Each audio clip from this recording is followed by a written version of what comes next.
베드로가 이제 가이사랴에서 초청하는 고넬료의 초대를 받고 또 성령인도 받아서 또 가서 이 둘이 딱 만나게 되는 겁니다. 인생이 정말 우연 같지만 우연이 없어요. 하나님이 저와 여러분에게 주신 만남 또한요, 우연이 없습니다. 이렇게 하나님은 우리를 통하여 또 여러분들을 통하여 하나님의 정확한 때와 정확한 시간에 무엇을 하시고 역사를 하시려는 계획이 있다라는 것을 우리가 알 수 있죠. 그래서 베드로는 성령의 인도를 따랐고 가이사랴로 갑니다. 고넬료도 성령의 인도를 받고요. 오늘 이제 고넬료에서 베드로로 이야기를 집중해 보려고 합니다. 오늘은 베드로예요.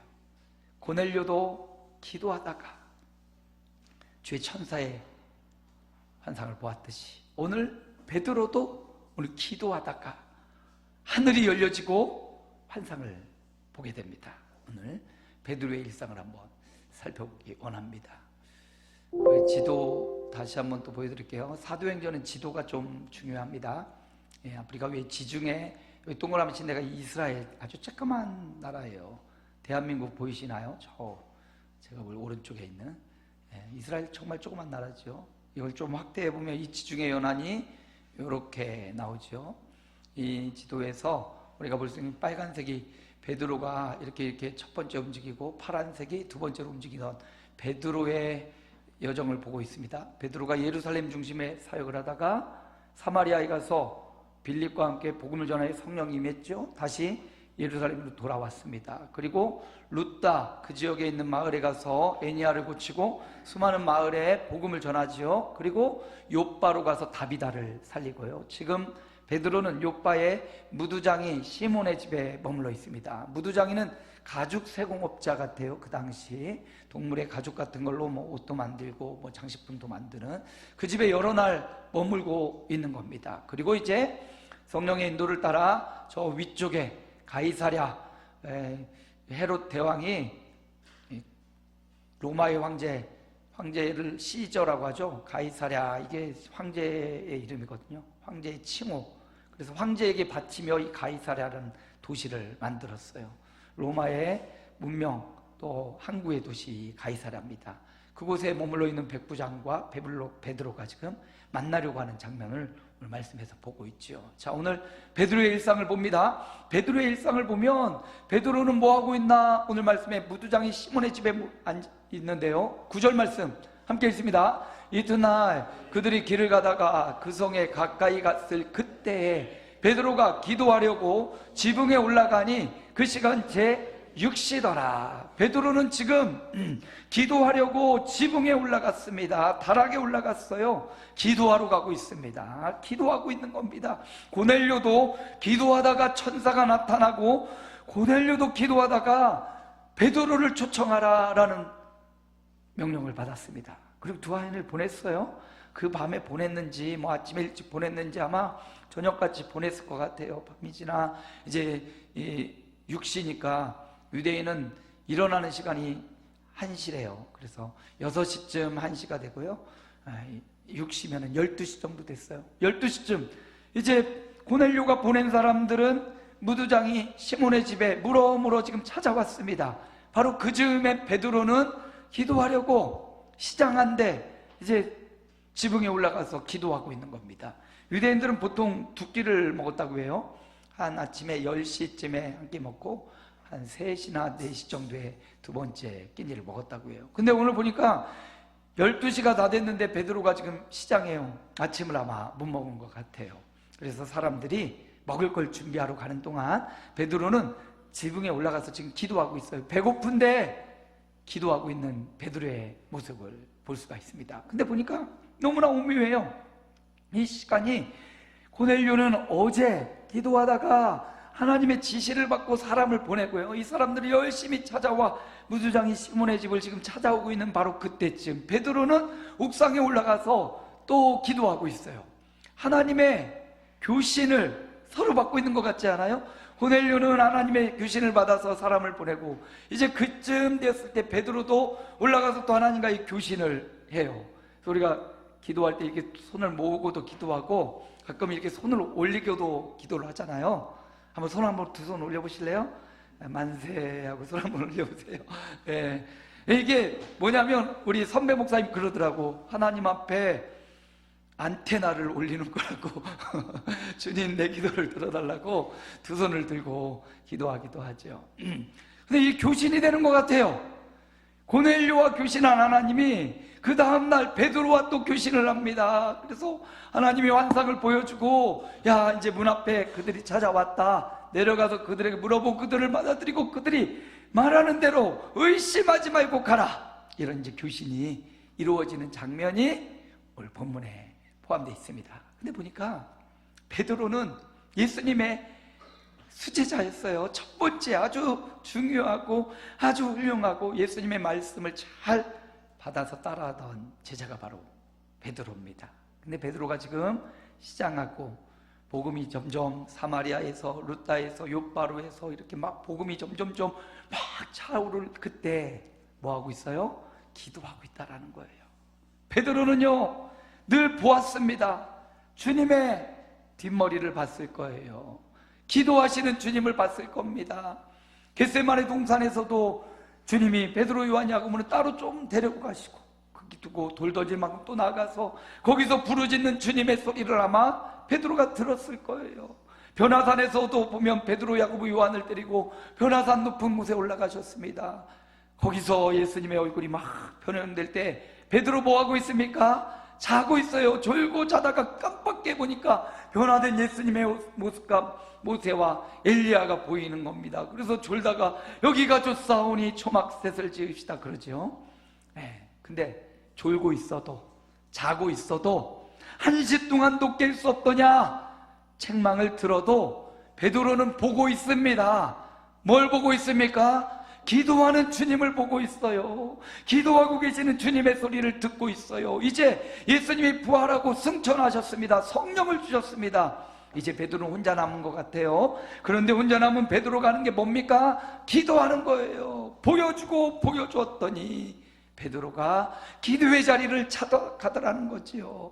혼자 남은 것 같은 바로 그 순간 베드로는 기도의 자리로 가서 기도하고 있어요. 배가 고파도 기도하고 있고, 병들어 있는 환자를 고쳐줄 때도 기도하고, 죽어있는 다비다를 일으킬 때도 간절히 기도하고 있는 베드로.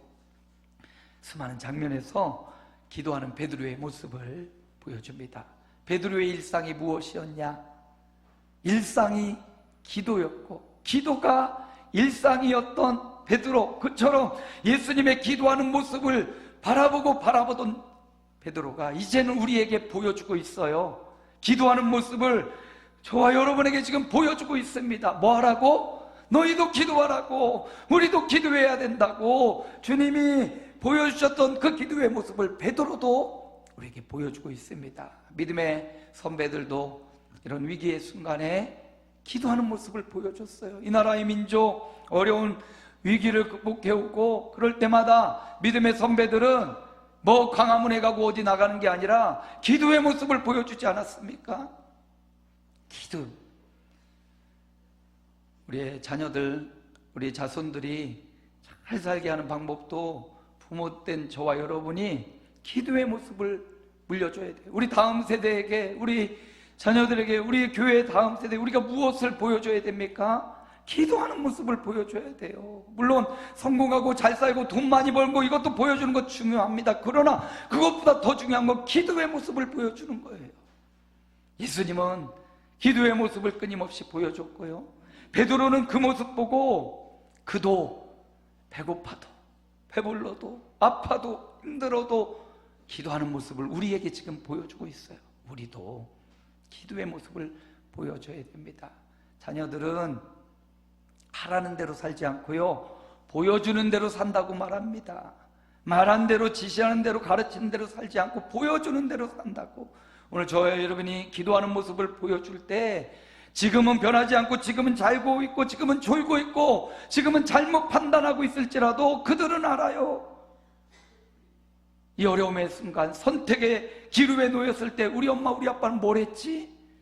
자녀들은 그 모습 보고 다시 기도의 자리, 부모가 기도했던 그 자리, 부모가 엎드렸던 그 하나님, 부모가 의지했던 그 예수 그리스도, 그곳으로 가게 된단 말이지요. 베드로가 일상을 통해서 우리에게 보여주는 바는요, 기도의 중요성입니다. 목회자가 강단에서 늘 당연한 소리, 똑같은 소리 계속 반복하죠. 기도의 소리. 우리는 특별 새벽 기도회를 지금 작정하고 미리 공지하고 있습니다. 뭐 하라고요? 기도하자고요. 기도의 모습을 우리의 자녀들에게도 보여줘야 되고, 기도의 모습을 남겨줘야 돼요. 기도하는 자가 하늘이 열려집니다. 오늘 말씀 볼까요? 10절입니다. 함께 읽어볼까요? 그가 시장하여 먹고자 하매 사람들이 준비할 때 황홀한 중에, 이 다음 말씀이요, 하늘이 열리고예요. 기도할 때 황홀하고요, 기도할 때 하늘이 열려졌습니다. 기도할 때 응답이 오고, 기도할 때 해결이 되고, 기도할 때 우리 인생의 중요한 열쇠가 열려지는 역사가 일어나는 것, 이거 너무 잘 알아요. 아는데 멈추지 말고 아는 사람이 아니라 하는 사람이 돼야 된다고 베드로도 우리에게 알려주지요. 여기 황홀하다, 헬라어 원어를 보니까 엑스타시스라고 해요. 엑스타시스. 영어로 보면 엑스타시라는 단어가 있죠. 이 단어에서부터 파송된데, 엑스타시는 황홀감이에요. 황홀감. 마약을 맞거나 그러면 사람들이 막 정신을 잃어버리고 막 황홀감에 빠져 있잖아요.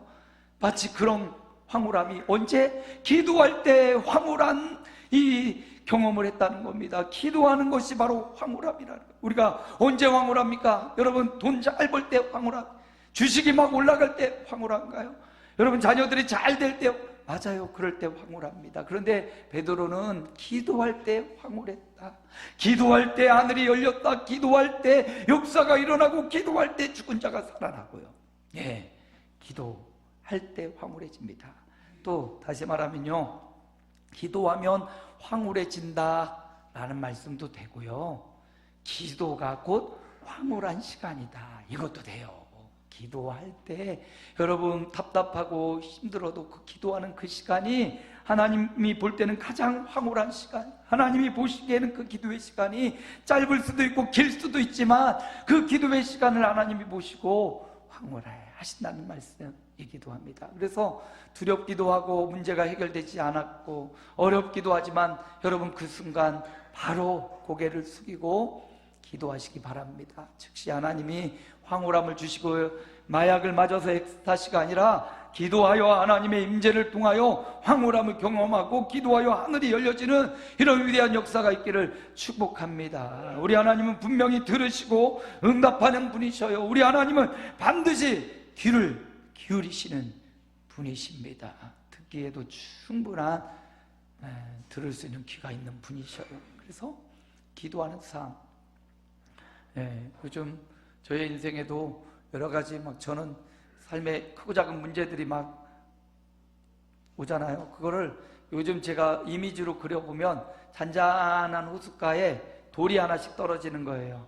돌이 탁 떨어지면 동그랗게 파장이 일어나잖아요. 그런 돌들이 하나 두 개 작은 돌도 막 떨어지고 윗덩어리 큰 돌도 막 퉁퉁 떨어지면서 파장이 동그랗게 촉촉촉촉 여장이 일잖아요. 마치 그런 것 같아요. 제 인생의 크고 작은 문제들이 계속 던져지는 것 같아요. 연못에 풍덩하면서 파장이 계속 일어나서 잔잔해지다가 또다시 또 던져지고. 저만 그러겠습니까? 인생을 살아가는 모든 사람에게 잔잔한 호수 같은 인생의 마음에 자꾸 돌들이 여기저기서 막 던져집니다. 큰 것도 던져지고 작은 것도 던져져요. 작은 것 던져지면 조그맣게 파도가 있고요, 크게 던지면 풍덩하면서 막 물이 막 끼얹지고 올라지면서 막 떨어져요. 그런 것들이 수도 없이 오고 가고 있어요. 그렇죠. 그게 바로 인생 같아요. 그런데 잔잔하다고만 해서 좋은 건 아닙니다. 한 번씩 파도도 오고 막 바다도 막 뒤집어져야 바다 생물이 잘 산대요. 가만히 잔잔하면 썩는데요. 그래서 하나님이 적당할 때 파도도 주고 폭풍도 주고 그러는 거예요.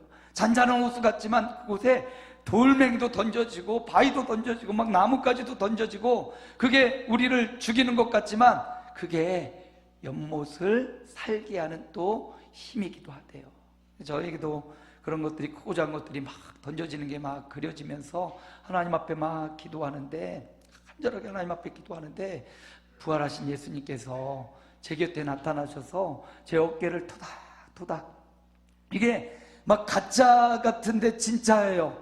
진짜 같은데 가짜이기도 하고요. 막 그냥 영으로 꿈으로 아니라 하나님의 터치가, 하나님의 부활하신 예수님이 오셔서 그 파장과 그 수많은 현장에 막 돌과 여러 가지가 집어 던져지고 막 불편한 것 같은 그런 현장인데, 하나님이 나르시는 그 현장에 주님이 그곳이 아니라, 내 마음의 파도의 현장이 아니라 제 옆에 제 어깨를 붙잡으며 토닥토닥 이렇게 때리는 게 아니고요, 그냥 토닥이, 그냥 강 목사야 하면서 토닥이는, 그게 어떤 예수님이냐면 부활하신 예수님의, 부활하신 예수님, 사망의 권세를 깨고 우리를 구원한 십자가의 사명을 완수하시고 손에 못자국이 나 있는 그 주님이 나타나셔서 어깨를 두드리시면서 아무 말씀도 안 하시는데 그냥 어깨가 토닥토닥 느껴지는 그 느낌을 받는 거죠. 아, 이게 바로 황홀함이구나. 이게 바로 주님의 임재를 경험하는 것이구나. 뭐 특별한, 하나님 여기 내 마음의 호수에 이 파장이 너무나 심하고 이게 너무 불편하고 이게 싫고 그냥 잔잔하게 해주세요, 이런 제 마음인데, 그냥 주님이 와서 토닥토닥 하면서 뭐 그렇게 거기를 보느냐, 내가 여기 있잖아, 내가 여기 있잖아, 주님이 함께 계시잖아, 이런 위로를 주시는 거예요. 여러분, 제게 임하셨던 그 주님의 은혜가, 저는 우리 교회 담임 목사로서 이 자리에 있고 말씀을 전하는데 우리 온 성도들에게 동일하게 주는 메시지가 아닐까요? 여러분 힘이 들고 여러분 마음에 파장이 일고 여러 가지 막 불신과 의심도 드러나고 또 뜻대로 안 되고 여러 가지 막 걱정과 근심거리 많을지도 몰라요.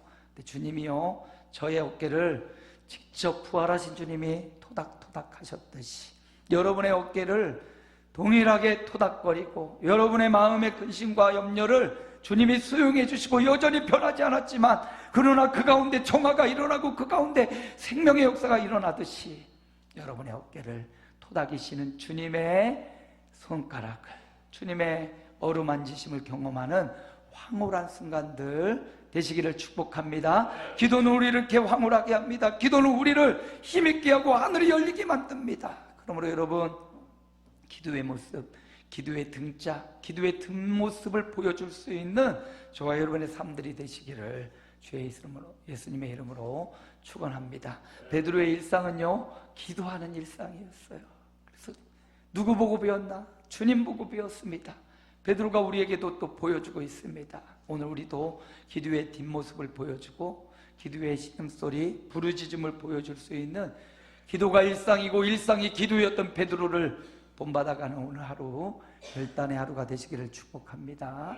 더 나아가 보면 11절 말씀인데요, 우리 11절 말씀 함께 읽습니다. 하늘이 열리며 한 그릇이 내려오는 것을 보니 큰 보자기 같고 내 귀를 메어 땅에 들이웠더라. 보자기가 보였어요. 여기 보자기는 우리가 생각하는 막 선물들은 보자기 이 정도 규모가 아니고요, 배를 항해할 때 돛을 달잖아요. 돛. 그렇게 큰 돛을 의미합니다. 어마어마하게 큰 거예요. 그러니까 하늘이 열리고 조그만 보자기 하나 내려온 게 아니에요. 그 안에 소도 들었고 돼지도 들었고 막 짐승들, 기는 것, 날아다니는 새, 그게 다 담길 아주 커다란, 베드로 눈앞에 아주 큰 보자기가, 큰 돛이 네 기둥에 잡혀서 내려오는 거예요. 그게 베드로에게 보여졌어요. 그 안에 보니까 먹을 수 있는 것도 있고 먹지 못할 것도 있는데, 거기에 보여진 다음에 소리가 나요. 베드로야, 잡아먹어라. 이게 3번 오르락내리죠. 베드로는 주님이 보여주시는 보자기를 보았다. 그래서 보니, 두 번째요, 15절에도 보니까 함께 읽어볼까요? 또 두 번째 소리가 있으되 하나님께서 깨끗하게 하신 것을 내가 속되다 하지 말라 하더라. 소리를 들었어요. 소리를. 베드로야, 잡아먹어라. 그런 소리도 들렸고요. 두 번째 소리는 하나님이 깨끗하게 하신 것을 내가 속되다 하지 말라. 하나님이 깨끗하게 한 걸 네가 부정하다고 더럽다고 하지 말라. 하나님 깨끗하게 닦은 것을 내가 더럽다고 말하지 말라. 이런 소리가 들렸어요. 첫 번째는 보았고요, 하늘에서 내려오는 보자기를 보았고요. 두 번째는 소리를 들었어요. 보고 들었어요. 여러분, 이 보고 들었다는 말에서 저는 응답이라는 것을 받았습니다. 응답. 베드로가 기도했더니 하나님이 보여주고 들려주었어요. 응답해 줬다는 말입니다. 그런데 여기서 중요한 것은 베드로가 보고 싶은 것을 보고 베드로가 듣고 싶은 것을 들었다 이렇게 말하지 않죠? 하나님이 보여주신 것을 보고 하나님이 들려주신 것을 들었다 이 말입니다. 베드로는 말합니다. 난 먹을 수 없습니다. 자기의 소리가 나오죠. 하나님이 보여주는 그리고 하나님이 들려주는 장면과 소리가 있는데 베드로는 그것을 보고 자기의 소리를 냅니다. 하나님 먹을 수 없습니다. 근데 여러분, 기도는요, 기도 응답은 뭐냐? 하나님이 보여주시는 것을 보는 거예요. 하나님이 들려주시는 것을 듣는 겁니다. 내가 보고 싶은 것을 보고 내가 듣고 싶은 것을 들으려고 우리는 기도해요. 하나님, 내가 보고 싶은 성공을 보여주시고 내가 보고 싶은 어떤 출세를 보여주시고 내가 보고 싶은 부여를 보여주시고 하나님, 내가 원하는 소리를 들려주시고 내가 편안하고 내가 듣기 좋은 소리를 들려주시고 우린 그것을 기도하는데 진짜 응답은요, 그 차원을 한 단계 넘어서요. 응답은 주님이 내게 보여주고 싶은 게 있어요. 주님이 내게 들려주고 싶은 소리가 있어요. 바로 그것을 보고 듣는 게 진짜 응답이라는 말입니다. 베드로가 뭘 놓고 기도했을까? 막 엄청난 역사를 일으킨 베드로가 지붕에 올라가 배고픈데 그거 올라가서 기도하고 있어요. 뭘 놓고 기도했을까? 배고파요 하나님, 배 좀 부르게 해주세요. 이거 기도했을까? 지금 예루살렘에 시작한 복음이 사마리아와 룻다, 요바에 이르러 지금 땅끝을 향하여 가고 있는데 베드로가 무엇을 놓고 기도했을까? 아마도 하나님의 뜻을 위해 기도하지 않았을까요? 하나님, 나를 어디에 쓰시렵니까? 하나님, 나를 어떻게 사용하시렵니까? 그때 보여진 게 바로 이 보자기 환상이었거든요. 그리고 그가 보고 싶은 게 아니라 하나님이 보여주는 게 있어요. 그가 듣고 싶은 게 아니라 하나님이 들려주는 소리가 있어요. 여러분, 우리도 이 시간과 기도할 때, 예배할 때 우리의 삶의 현장에서 내가 보고 싶은 것을, 내가 듣고 싶은 것을 보여주고 들려달라고 기도하지 말고, 주님, 보여주시는 것을 제가 잘 볼 수 있게 하옵소서. 주님, 내게 들려주시는 주님의 소리를 내가 잘 듣게 하옵소서. 아니, 주님, 이건 아닙니다. 이건 먹을 수 없습니다. 이건 잡아먹을 수 없습니다. 하나님이 어떻게, 내가 유대인으로서 지금껏 편견에 사로잡고 고정관념에 사로잡혀 있는 베드로입니다. 그런데 주님이 보여주신 것을 보고 주님이 들려주신 것을 3번이나 듣더니 깊이 묵상합니다. 이제 다음 주 말씀이 거기서 이제 이어지는데요, 깊이 묵상해요. 주님이 보여주고 싶은 게 뭘까? 주님이 들려주고 싶은 게 뭘까? 잡아먹으라. 이 말은요, 가이사랴로 가서 이방인 고넬료에게 가서 예수 그리스도의 복음을 전하고 이방인도 구원 얻는 생명의 회개가 있게 하라, 이 말씀이거든요. 지금까지는 자기 생각에 사로잡혀 유대인에게만 찾아가서 복음을 전하고 하나님 만나는 길을 알려줬다면, 유대인이 아니라 모든 이방인, 예루살렘이 아니라 전 세계 예수 그리스도를 믿는 그 현장에 복음이 들어가도록 하라는 위대한 말씀이 전파되는 겁니다. 그러려면 베드로의 편견을 깨야 되고요, 베드로의 고정관념이 깨져야 돼요. 그래서 그 깨는 작업으로 하나님이 지금 환상을 보여주고 있어요. 어떤 한 개인의 영화가 아닙니다. 한 사람의 영화가 아니라 인류를 향한 구원의 메시지를 담아 베드로에게 이 환상을 보여주는 거예요. 그리고 베드로가 그것을 보게 돼요. 하나님이 보여주시는 게 뭔가 보게 되고요, 하나님이 들려주신 잡아먹으라, 하나님이 깨끗하게 하신 것, 내가 속되다 하지 말아야 된다, 그 소리를 듣게 돼요. 오늘도 하나님은 주의 종을 통해서 또 말씀을 통해서 우리에게 요청하십니다. 너가 보고 싶은 것, 너가 듣고 싶은 것 내가 알아. 그렇지만 내가 보여주고 싶은 것, 내가 들려주고 싶은 것, 너 그거를 보고 들을 수 있어야 돼. 이 시간 저와 여러분의 영의 눈이 열려져서 하나님의 말씀하시는 바가 보여지고 성령이 교회들에게 하시는 말씀하시는 그 소리가 귀가 열려 들려지는 시간이 되시길 축복합니다. 이게 바로 베드로의 응답이에요. 하나님은 기도하는 베드로에게 우리 주님은 응답해 주셔요. 이렇게 보여주시고 이렇게 들려주십니다. 목사님, 저는요 이렇게 꿈이나 환상처럼 이렇게 보여주고 들려지는 적이 없어요. 강홍기라 하는 소리를 들어본 적이 없어요. 누구야 하는 소리를 들어본 적이 없어요. 여러분, 신약의 시대 성경이 완료된 이 시대는요 말씀이 곧 환상입니다. 이 말씀이 곧 환상이에요. 이 말씀이 곧 소리입니다. 여기에 하나님의 뜻이 다 나와 있어요. 그래서 우리가 꿈을 안 꿔도 돼요. 꾸는 사람도 있겠지만 안 꿔도 돼요. 어떤 신비한 음성 안 들어도 돼요. 그건 부정확하고 그 개인에게, 그 한 사람에게, 모든 사람에게 적용되는 게 아니라 그 한 사람에게 주시는 말씀이에요. 그러나 성경에 이미 기록된 이 말씀은요 말씀이 곧 환상이에요. 말씀이 곧 주님의 소리예요. 이 시간 한 주간의 이정표와 같은 말씀을 주의 종 저를 통하여 하나님이 지금 환상을 보여주고 있고 하나님의 소리를 지금 들려주고 있다. 믿으십니까? 실수하지 않는 하나님께서 저를 통해서 여러분에게 하나님의 말씀을 환상처럼 그림으로 보여주시고요 하나님의 음성처럼 제 목소리를 통하여 여러분에게 하나님의 소리를 들려주고 계시는 거예요. 그러니까 다른 곳에 다른 것 더 부족하여 다른 데로 가지 말고요 하나님께 말씀으로 돌아와야 돼요.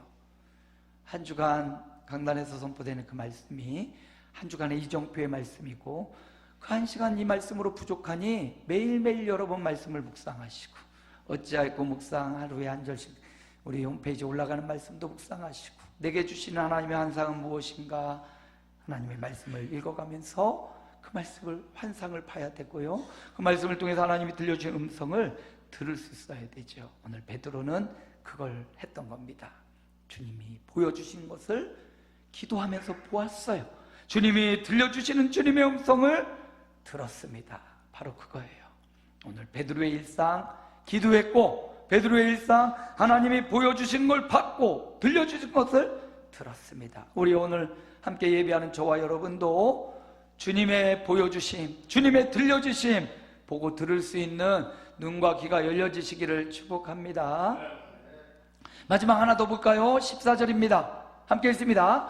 베드로가 이르되 주여 그럴 수 없나이다. 속되고 깨끗하지 아니한 것을 내가 결코 먹지 아니하였나이다 한데 이건 이제 베드로의 소리입니다.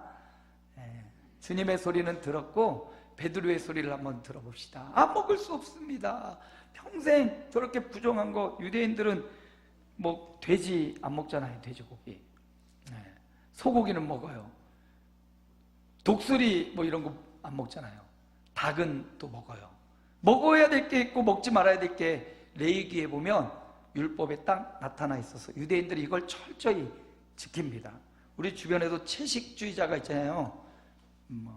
채식주의자, 절대로 이제 어떤 육식을 안 하고 채소들만 먹는 사람들도 우리 주변에, 제 주변에 친구가 있어요. 고기를 안 먹어요. 그분하고 밥 먹으러 가면 고민을 날마다 해요. 생선은 또 드세요. 생선, 회는 비싼 건 잘 드세요. 근데 고기를 안 먹어요. 육식을 안 해요. 닭고기도 안 먹고 고민이 많이 돼요. 근데 그런 사람 만나도 이제 먹는 거나 음식을 정할 때 굉장히 고민을 해서 먹어야 되잖아요. 근데 유대인들은 엄청 더 심하거든요. 율법에 가능한 것만 먹어요. 전혀 다른 걸 안 먹어요. 그래서 굉장히 그들과 구별되거든요. 아무튼 베드로는 먹을 수 없습니다. 이렇게 자신의 고정관념, 하나님의 말씀, 율법에 막 붙잡혀 있어요. 그런 그를 하나님이 설득시키는 거죠. 좋은 신앙은 하나님께 쉽게 설득되는 게 좋은 신앙입니다. 베드로는요 이렇게 막 하지만 또 조금 보면 쉽게 설득당해서 하나님 말씀대로 가이사랴로 가죠. 신앙은 언제든지 하나님 앞에 설득당하는 거예요. 내 주장하는 게 아니라 말씀에 설득당하는 거예요. 여기 보면 그럴 수 없습니다 라고 하는 베드로의 첫 마디가 뭐냐면 주여, 주님을 부르고 있네요. 우리 주님을 부르고 있어요. 주님, 이건 아니잖아요. 이건 아닌 것 같은데도 누굴 불러요? 주님을 부르고 있어요. 전 여기서 베드로의 일상을 보면서 베드로가 고정관념 있고 자기 사는 삶의 스타일 있고 그래서 그걸 막 주장하지만 그 중에서도 주님을 배제시키지 않는구나, 주님을 분리하지 않는구나, 자기의 삶에 나타난 이 현상 가운데, 그 환상과 황홀한 가운데 주님을 잃어버리지 않고 있구나. 그래서 누구를 찾아요? 주님을 찾고 있구나. 이게 중요한 또 하나의 비밀입니다.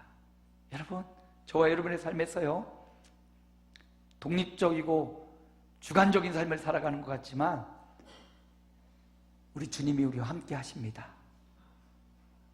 언제나 어디서나, 어린 시절부터 지금까지 우리 주님이 우리 함께 하셔요. 베드로가 이해할 수 없는 환상을 보았지만, 들었지만 거기서 주여 하고 주님을 찾고 있어요. 주님이 베드로에게 약속하셨거든요.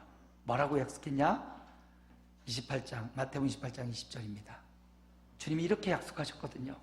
함께 읽어봅니다. 볼지어다 내가 세상 끝날까지 너희와 항상 함께 있으리라 하시니라. 이거 주님이, 부활하신 예수님이 제자들에게, 맨 앞에 있었던 아마 베드로에게 너와 함께, 너희와 항상 함께 있을 것이야. 내가 부활해서 승천하고 하늘 보좌 우편에 앉아있지만 성령으로 너희와 함께하고 내가 끝날까지 너와 함께, 항상 함께 있을 거야. 베드로는요, 그의 일상이 주와 동행하는 삶을 살았던 거예요. 노아가 500세 되도록 주와 동행했고, 에녹이 300년 아닌가 동행했듯이요, 베드로는 주님과 동행하는 삶을 살았던 겁니다. 그의 일상이 이해가 되지 않는 환상을 꾸면서도 주여 하면서 주님을 찾고 있고요, 어딜 가도 무엇을 해도 주님을 찾고 있는 베드로는 주와 동행하는 삶을 살아가고 있는 거예요. 잘 알 거예요. 예수님이 베드로를 참 잘 안다고요. 오늘 아침에 새벽 예배 끝나고 이제 운동, 자전거 좀 땀 흘리고 바로 이제 씻고 아침을 먹으려고 갔더니 우리 아내가 국수를 아침에 삶아왔어요. 지난주 국수 먹은 육수를 우리 강희숙 권사님이 우리 좀 주셔가지고 아침에 국수를 삶아왔는데 보니까 막 한 대접을 삶아온 거예요. 엄청 많아. 여보, 왜 이렇게 많아? 나 요즘 좀 다이어트도 하고 잘 많이 안 먹어. 왜 이렇게 많아? 좀 남기세요 그러더라고. 그래서 알았어요 하고는 다 먹었어요. 하나도 안 남기고. 그래서 제가 좀 미안했어요. 왜 이렇게 많아? 불평하듯 말을 했잖아요. 여보, 당신이 내 양을 나보다 더 잘하네. 고마워. 이렇게 갖다 줬어요. 올 8월이면 30년 같이 살았네요. 우리 어머니가 저를 키워줬던 때보다 아내가 저를 키워준 게 더 길어졌어요. 30년 사니까 제 양을 알아요. 제가 뭘 좋아하는지, 뭘 싫어하는지 다 알아요. 때로는 그걸 역이용해서 어떻게 하면 이 사람이 화나는지 알고 이렇게 화를 나게 만들기도 하고, 아주 그냥 요리를 잘해요. 사람 요리도 잘하고. 항상 고맙습니다. 안다는 거예요. 30년쯤 되니까 알아요. 제 양도 알고 성격도 알고 알아요. 저는 좀 잘 모르는 것 같아요. 저는 아내를 좀 잘 모르는데, 아내는, 여성분들은 특히 남편분들 잘 알잖아요. 저도 이제 아내를 잘 알아가려고, 존중하고 사랑하려고 하는데, 사실 목사는 영광스럽고 빛나고 항상 이렇게 스포트라이트를 받지만 사모는 솔직히 그러지 않거든요. 그래서 너도 딸라면 사모나 봐라, 너도 딸 돼서 사모나 시켜라. 이거 참 어려운 말이고 힘든 말입니다. 목사는 돼도 사모는 정말, 제가 여기서 이렇게 얘기하니까 좀 그렇지만 제가 봐도 사모의 삶은 참 어려운 것 같아요. 힘든 것 같아요. 곤란스럽고요. 영광의 자리 하나도 없고요. 그래서 하나님이 천국에 가면 사모에게 목사 예산까지도 다 주실 거라는 이야기도 있어요. 어쨌든 사모가 저를 잘 알고 잘 케어해 줍니다. 고맙고 감사하고, 제가 할 수 있는 이유도 사모가 이렇게 도와주지 않으면 어떻게 목회하겠어요. 부족하고 연약하고 부족한 모습 많지만 우리 사모님들 좀 격려해 주시기 바랍니다. 저를 격려하는 것보다 사모를 격려해 줄 때 제가 더 격려를 받는 느낌이에요. 저는 조금 소홀해도 괜찮아요. 근데 사모가 조금 외롭고 막 그렇게 느껴질 때 제 마음이 굉장히 아프더라고요. 제 마음이 아프면 목회가 또 힘들어지겠죠. 그럼 여러분에게 다시 이렇게 악순환이 되니까 제가 무슨 말을 하려고 하냐면 30년 지나 안 해도 저를 잘 안다고요. 그런데 여러분, 성령님은요, 오늘 주님이 약속하신 대로 항상 세상 끝날까지 너희와 항상 함께 있으리라, 이 약속의 말씀을 주셨거든요. 여러분, 빈말이 아니죠. 기도하던 저를 찾아오셔서 툭툭 건드리셨던 주님이 베드로에게만 하신 말씀 아니고요, 우리 장로님들에게, 우리 온 성도들, 어린아이부터 어르신 한 분 한 분에게 주님이 내가 너희와 항상 함께 있어. 두려워하지 마. 겁내지 마. 거기 보지 마. 내가 너와 함께 있다니까. 베드로는 주님과 동행하는 삶을 살았습니다. 오늘 베드로의 이야기를 봤어요. 베드로의 일상이 우리의 일상이 되기 원하는 마음으로 저는 한 3가지 잡았는데, 여러분에게 주신 말씀은 또 다를 수 있어요. 그러나 이 3가지 중심으로 여러분의 한 주간의 삶이, 베드로의 일상이 저와 여러분의 일상이 되기를 축복합니다. 그 3가지 일상은 뭐였냐면 주님께 기도하는 삶이었어요.